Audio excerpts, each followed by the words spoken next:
জিলাৰ বিভিন্ন কিহত বন ডিক্লেয়াৰ হৈ যাব বন 20 তাৰিখে ধুবুৰী জিলা বন্ধ প্ৰতিবাদত বন্ধ থাকিব ৰূপসীৰ নাম পৰিৱৰ্তন যাতে কৰা নহয় তাৰ প্ৰতিবাদত 20 তাৰিখে ধুবুৰী জিলা বন্ধ 24 ঘণ্টা বন্ধ থাকিব জনগোষ্ঠী আমাৰ অস্তিত্বৰ কাৰণে যুঁজিব লগা হৈছে ইয়াতকৈ কোনো দুৰ্ভাগ্যজনক কথা আছে নেকি গোটেই অসম চৰকাৰক আমি ধুবুৰী জিলাৰ সকীয়াই দিছোঁ যে আমি ৰাজনীতিৰ গেম খেলি লাভ নাই আমি পৰিপক্ষ হৈ হৈছোঁ আমি জনগোষ্ঠী আমি কৈছোঁ জনগোষ্ঠীয়ে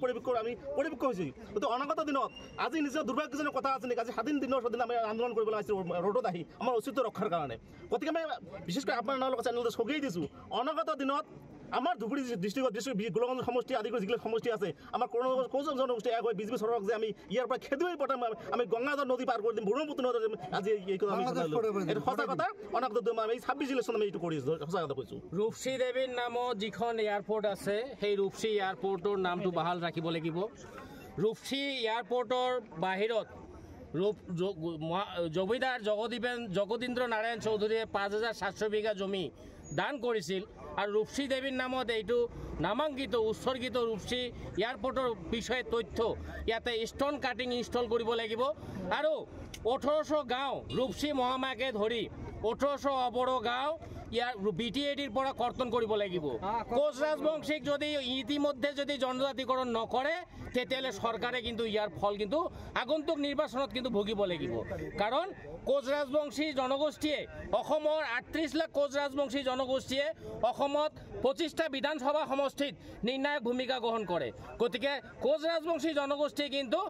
এজন ৰাজনৈতিক দল খুলিবলৈ কিন্তু ওলাইছে গতিকে সাৱধান অতি বেছিখিনি যে আমাৰ এক ডাকতি যে সঁহাৰি দি পেলাই ইমানবিলাক ঘৰৰ পৰা ওলাইছে যিবিলাক মা ভনী দাদা ভাই কেতিয়া ওলাই নাহে অকল ৰূপসীৰ এই নামাকৰণটো পৰিৱৰ্তনৰ কাৰণে সিহঁতৰ গালম চাওক মোৰ গালম চিঞৰি উঠিছে এই আহিছে তাৰ কাৰণে মই চবকে অজস্ৰ ধন্যবাদ দিছোঁ এতিয়া আমাৰ কথা হ'ল আমি লাগিছোঁ যিকোনো প্ৰকাৰে আমি এই নামাকৰণটো কেতিয়াও পৰিৱৰ্তন হ'ব নিদিওঁ ইয়াৰ ফলত ইয়াৰ কিহত এইটো নামাকৰণটো স্থায়ীভাৱে ৰখাৰ কাৰণে আমাৰ যি আন্দোলনে কৰিব লাগে যি পন্থাই আমাৰ হাতত ল'ব লাগে আমি ল'বলৈ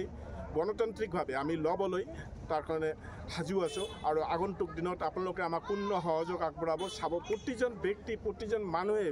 জাতি ধৰ্ম নিৰ্বিশেষে আমাক সহায় কৰি আছে আমাক সহযোগ আগবঢ়াই আছে আৰু আমি আগবাঢ়ি যাম আৰু ৰাজনৈতিকভাৱে প্লাছ চব ফালেদি আমি চেষ্টা কৰি আছোঁ এইটো ৰূপসী নামটো যাতে নামাকৰণ যে বহাল থাকে কিয়নো ইয়াৰ লগত আমাৰ সকলোৰে তেজৰ কথা আছে এই আশে পাশে যিমান মানুহ সকলোৰে ত্যাগৰ ফলত এইটো হৈছে এটা জমিদাৰৰ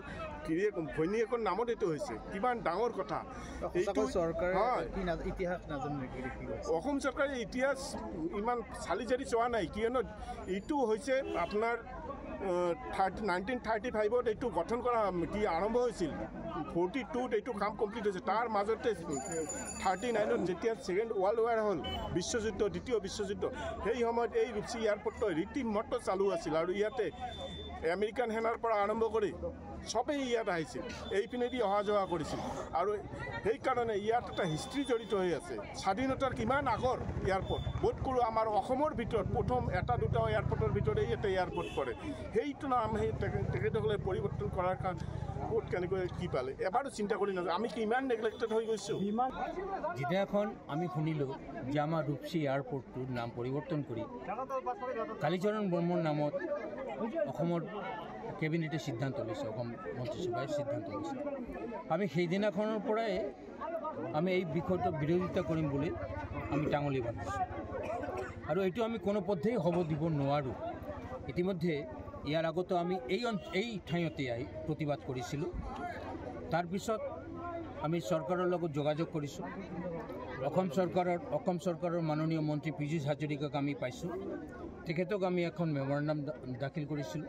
যে এই নামটো পৰিৱৰ্তন হ'ব নালাগে ধুবুৰী DC মহোদয়ৰ জৰিয়তে আমি মাননীয় মুখ্যমন্ত্ৰীক এখন ডেপুটেশ্যন দিছোঁ স্মাৰকপত্ৰ দিছোঁ আৰু আমি কৈছোঁ যে ৰূপসী নামটো কোনো পধ্যেই পৰিৱৰ্তনটো হ'ব নোৱাৰে আৰু 1800 গাঁও যিটো ইতিমধ্যে হাইকোৰ্টে এটা ভাৰ্ডিক্ট দিছে